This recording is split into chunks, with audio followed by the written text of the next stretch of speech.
Huwag mo na kasi ituro. Ibulong mo na lang. Bulong mo na lang.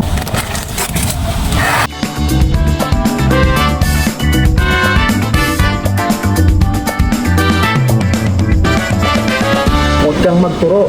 Ika nga ni Burge, baka ikay manuno sa punso. Mahilig kang magturo eh.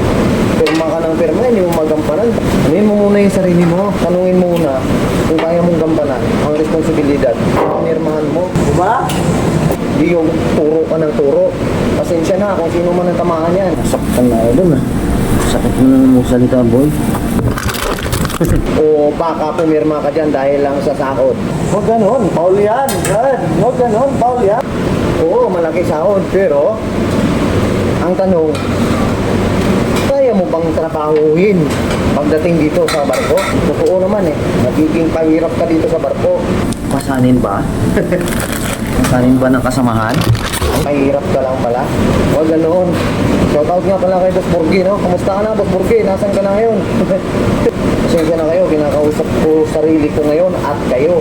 Kasi nga, ako na lang natitirang Pinoy dito sa MB Crystal. Walang makausap. Manis na ang aking laway, mga karampay. Pupex na yan. Sunod na araw, itatransbordo pa itong nga to. Good vibes yun tayo, mga ka-brother, no? Mga katambay, mga kaibigan. Pasensya na, ha? Kasi nga, nangyari na yan dito. Nasaktan ka. Sorry. Pasensya na, bro. Hindi ko sinasadya. Okay, kita-kit sa susunod na vlog, mga katambay. Ciao.